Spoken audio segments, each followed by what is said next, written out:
Why do you think Johnny Depp wrote that text to Dr. Kipper? Let's see. Because he was lying about Amber throwing the vodka bottle at him? He really did cut off his finger? Or the tip of his finger, we should say.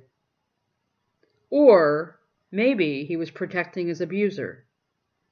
I would say the latter. Because two reasons. Number one, it doesn't make sense that a plastic cell phone, even upon breaking, would go through an entire tip of a person's finger and cut it off. It's very difficult to believe that. I'm sure they can cut your hands really badly if they break shards of plastic, but going through a finger, no, I can't see that.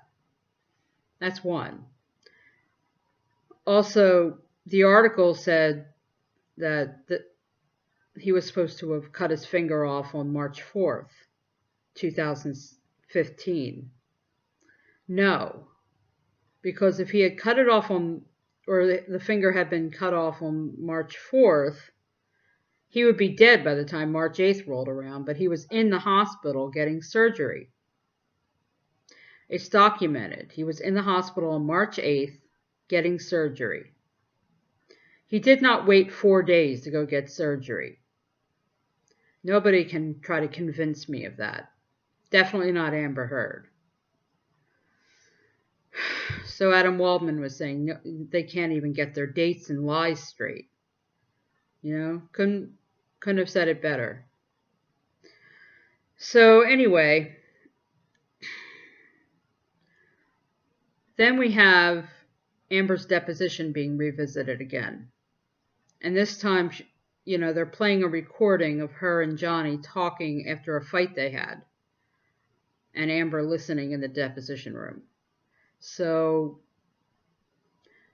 we have Johnny saying that Amber kicked the door into his head, you know. And we heard that before. We saw the transcript of that before.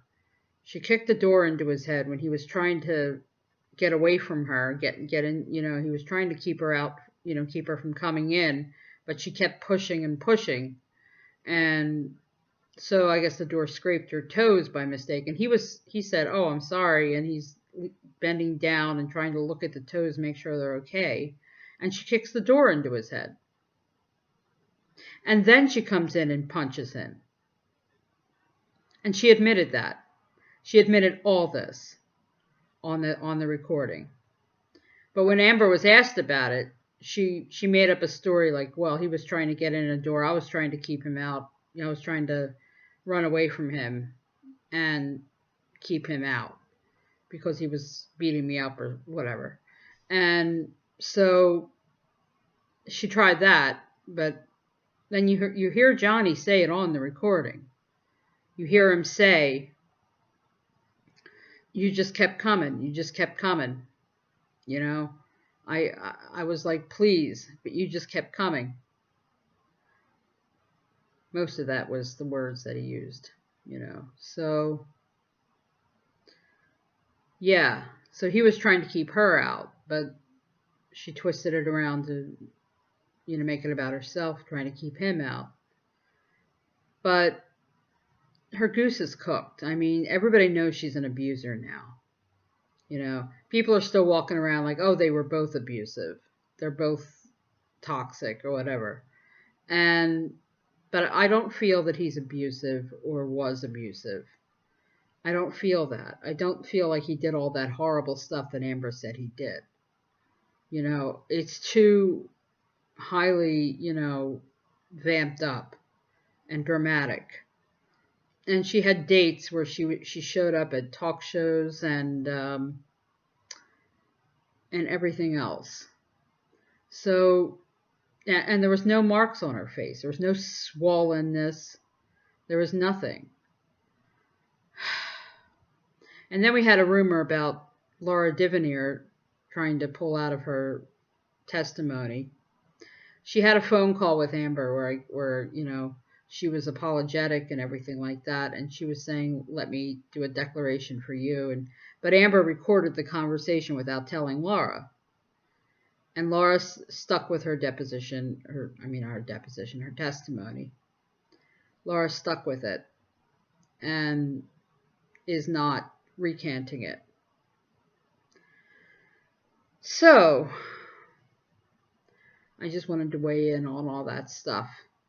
It's a lot. And lastly, Johnny Depp is going to court on Monday in the UK, and Amber will be in the same room.